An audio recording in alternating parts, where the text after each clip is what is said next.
এর ভিতরে ঢুকলে যাবো না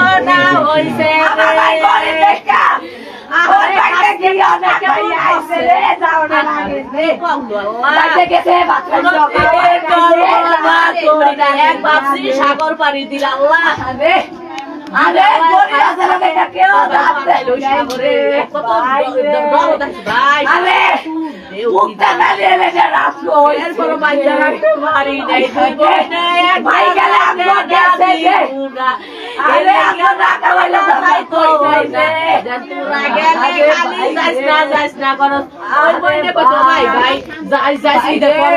ঈদের পরে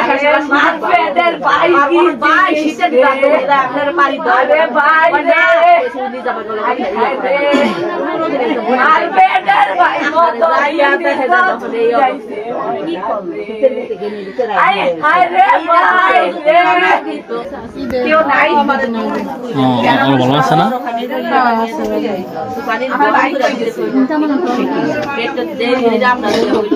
তাড়াতাড়ি দেখছি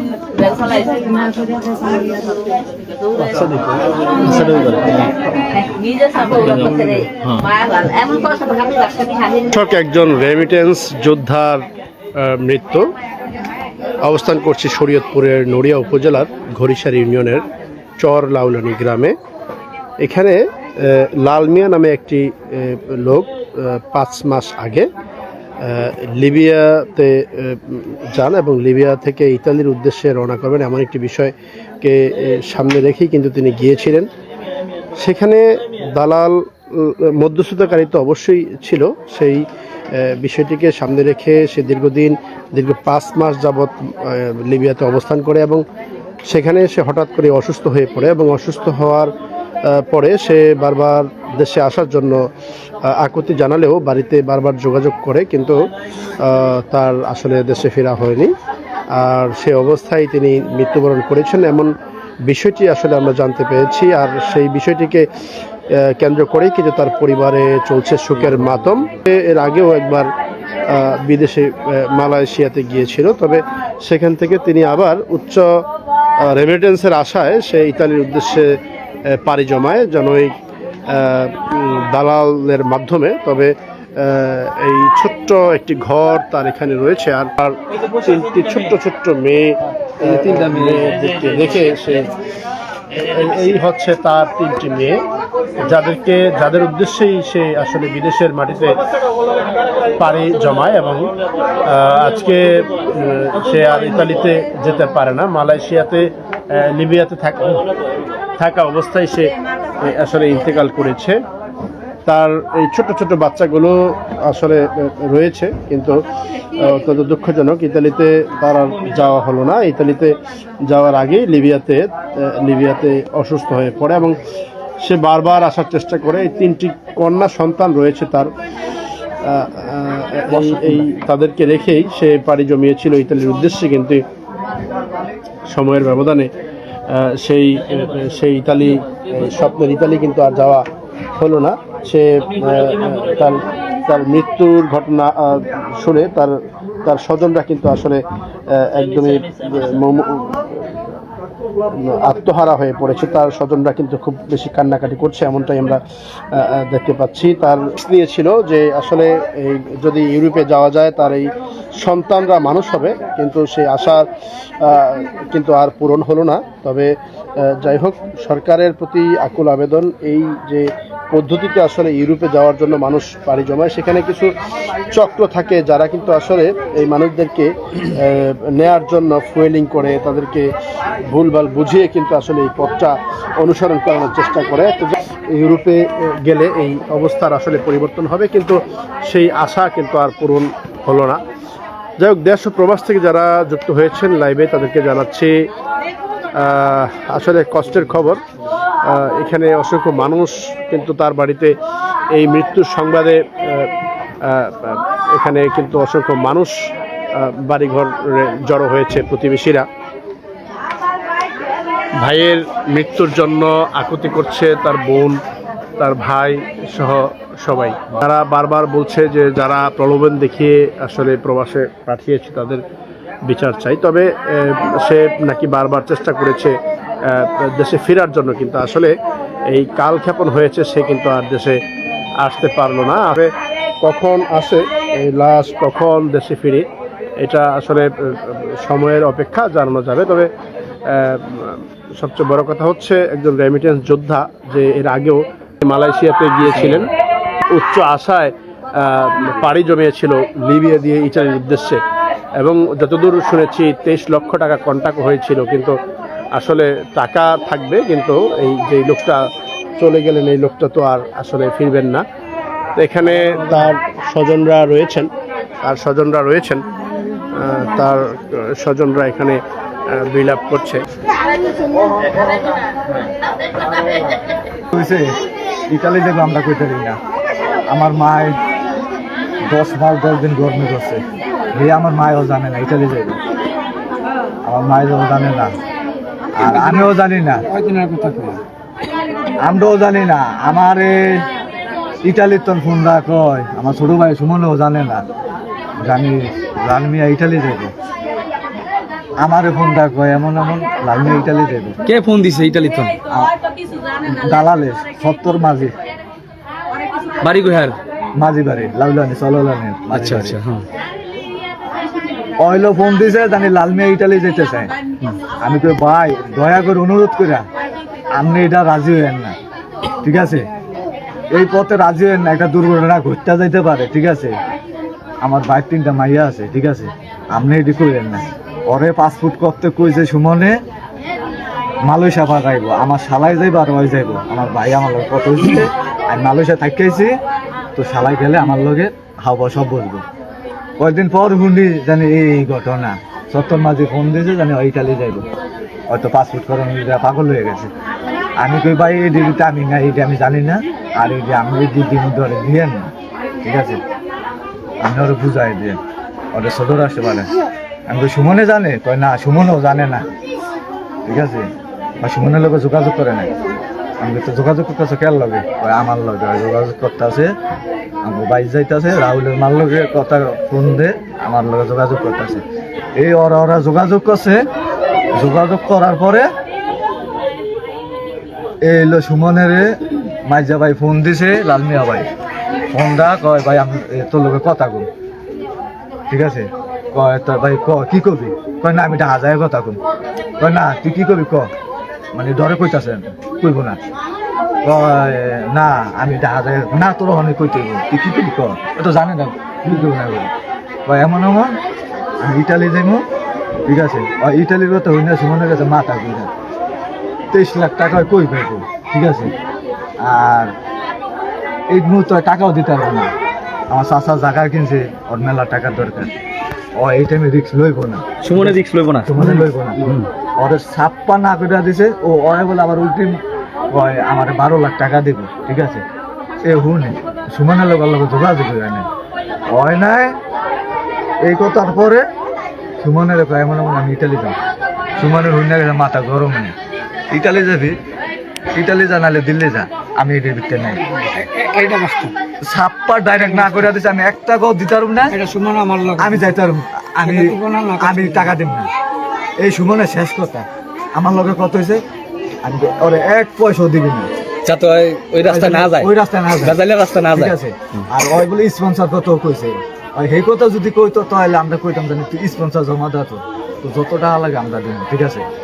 এই কথা কেন আজকে ওর বউ করে স্পন্সর জমা দিতে চাইছে, তো সুমনে না করে দেওয়ার পরে হয়তো বাড়িতে বলে উল্টাপাল্টা কথা শুরু করছে, ওইটা করবো সেইটা করবো, ঠিক আছে? মানে দালালার কাছে যাইয়া, ঠিক আছে? মানে আমি কিন্তু উল্টাপাল্টা কইলাম, হইয়া করুম, ঠিক আছে? মানে কি বলে কইছে, এলো সুমনে টাকা না দিলে সুমনে টাকা দিব না, মনে হয় 70 কইছে রাখেলে আমি ওর লগে সুমনের লগে কথা কই, আমি ওর বাইরা বড়, আমি তোর গাইজান, সুমনের গাইজান তো আমি 70, ঠিক আছে? তাই সুমনের ভাড়া কে? 70 মাঝি। 70 মাঝি কি ইয়ারে লালমিয়ারে বিদেশ নিছে লিবিয়া? হ্যাঁ। ও এই পথে কি 70 মাঝির আন্ডারে গেছে? আমি কই টাকা দেওয়ার পরে সুমনে টাকা দিব না, রাজি করাইছে হইলো 70 মাঝি সুমনের, 70 মাঝি রাজি করাইছে, 70 মাঝি রাজি করাইছে হইলো সুমনের, জানি এমন তুই অর্ধেক দে, ওই সুমনের রাজি করে 7 লাখ না 8 লাখ টাকা 8 লাখ টাকা রাজি করেছে। তো ওই টাইমে যদি ছাত্র যদি ওরা যদি বুঝা দিত জানি আমি এর ভিতরে দায়িত্ব মুক্ত নাই, তোর মায় আছে, তোর আরেকটা ভাই আছে, অবলম্বন তুই যাই বল, ঠিক আছে তোরা বল।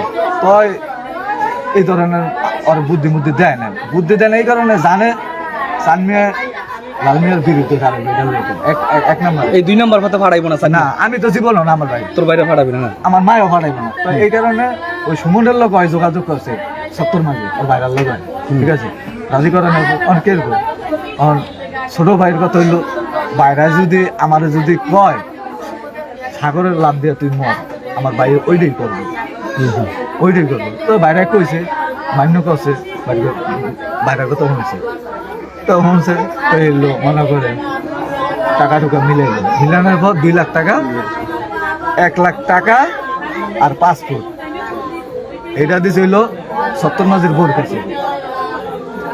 70 মাঝের বোর কাছে আমার মাইজা ভাই বউ দিয়েছে 1 লাখ টাকা, যে মারা গেছে আর বউ দিয়েছে দিয়েছে 1 লাখ টাকা, আর 1 লাখ টাকা লগে করে লয়ে গেছে। তবে পাসপোর্ট আর টাকা জমা দিছে, মানে 70 মাঝে হইলো সেকেন্ড দালাল, সোজা কথা।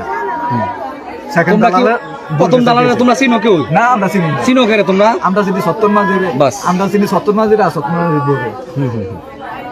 এই ঘটনা ঘটাইছে। এরপরে কি হইলো? এরপরে ঘটনা হয়েছে এতদিন জিগাই নেই জানি কতদিনের ভিতরে নিব না নিব।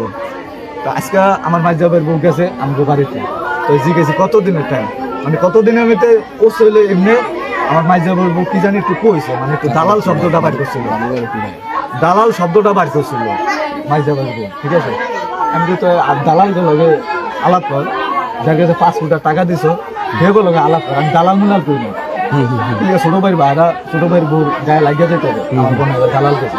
তো আমি বলছি যার কাছে 5 কোটি টাকা দিছ তার কাছে জানবো কাছে কি লিখা কোন দালাল লেগেছে। আমার দালাল তো হচ্ছে মানে বাড়ির বউ কইলে যে ধর দালাল তো 70, মানে এই কথা কইতে দেরি বাড়ির বউরে আমার ছোট ভাই অনেক কিছু মানে হুক্কা করছে, মানে হ্যাঁ কি কইছে আপনি আমার কাছে 5 জমা দেন, মানে উকিলের লাইন জানা গেছে আমার। আচ্ছা বাড়ির বউ লালমিয়ার বউ রে? হ্যাঁ, ছোট ভাইয়ের বউ। হ্যাঁ, আমার বাড়ির বউ হুক্কা হয়ে গেছে। আয়া বললো তো টাকার পাসপোর্ট নিচে 70 মাসের বউ, 15 দিনের কথা কইয়া এই 5 মাস ধরে ঘুরাইতেছে, এই 5 মাস ধরে। আর এমনও কথা হইতাছে ওই মাসে 1 বছরও তো থাকে। তো 1 বছরের এমন কোন যতটা লোক নিছে, এই দালাল যতটা লোক ঢুকাইছে লিবিয়া অন্তরে আছে, একজনের লোক এমন কোনো কথা হয় নাই 5 মাস 6 মাস 1 বছর লাগতে পারে, মানে ওকে একটা টাইম দিছে, এই টাইমের ভিতরে ঢুকাইব, ঠিক আছে। সেই টাইম হয়ে আমার ভাই অসুস্থ হয়ে কয়েকদিন মনে করেন মূল্যা এই আজকে শেষ কথা আমগুলো কইছে বাড়িতে সন্ধ্যার আগ দিয়ে ফোন আইছে। কি কে ফোন দিল আপনাদেরকে? এটা দিছিল আমি দোকানদার আছি, আমার ভাই আমাকে বোর কাছে ফোন দিছিল। কে ফোন দিছিল? তোর ভাই বোর কাছে মনে ফোন দিছিল তোর ভাই? হ্যাঁ, আবার দিছিল ছোট ভাই ফোন দিছিল। মানে হ্যাঁ মানে দালাল গুলো কি যোগাযোগ, দালাল গুলো আপনারা খবর পেলেন কিভাবে? আমরা খবর পাইছি এই যে বাড়িতে মনে কইছে, বাড়িতে গেছে, বাড়িতে সবাই শুনছে যে মারা গেছে, কল দিছে বাসায়। পানি দেন কোন রকম বাচ্চা আছে অসুস্থ তো হইলো, ডাক্তারের কাছে নিছিল? তার মানে কোনো ডাক্তারের কাছে নেয় নাই? আমার ভাই 15,000 টাকা পাঠাইছে সামান্য, যে তো ডাক্তার দেখান, ওই যে কয়দিন আগে যে ডাক্তার দেখায় নাই। আর ওই জায়গায় কে ডাক্তার দেওয়া যাবে, মানে এমন মহলার তো আটকাইছে, মানে বাইরের কোনো সুযোগ নেই, বাইরের কোনো সুযোগ নেই যাবে। মানে লিবিয়াতে ওরা গেম করে আটক ছিল? হ্যাঁ, আটক ছিল। তো সেখান থেকে তার মাধ্যমে আসলো আটক। শুনছিলেন নিহতের ভাইয়ের কাছ থেকে যে আসলে কি ঘটনা ঘটেছে। আপনার নাম পরিচয় একটু বলেন। আচ্ছা, আপনার যে ভাই মারা গেছে লিবিয়াতে তার নাম কি? চান মিয়া, যিনি বলছিলেন তার ভাই লাল মিয়া ইন্তেকাল করেছেন, এমন একটা মেসেজ। তাদের বাড়ি কিন্তু উত্তপ্ত, তবে তারা উচ্চ আশায় দালালের খপ্পরে হোক যেভাবেই হোক তারা গিয়েছিল লিবিয়া, এবং লিবিয়াতে গেম গড়ে থেকে আর তার ইতালিতে যাওয়ার স্বপ্নটি পূরণ হয়নি।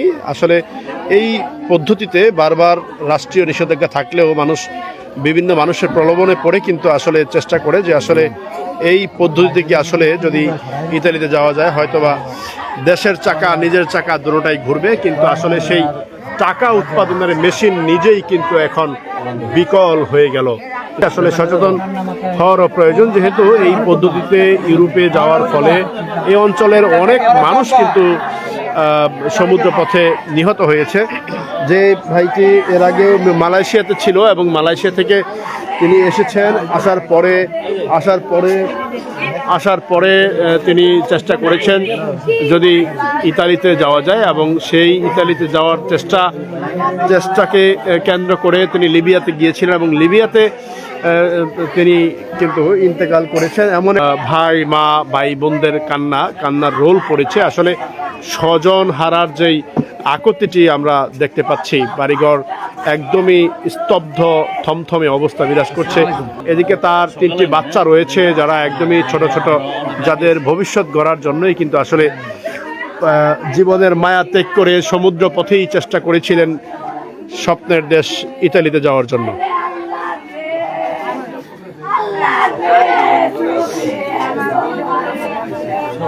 দর্শক, এই ছিল সর্বশেষ অবস্থা।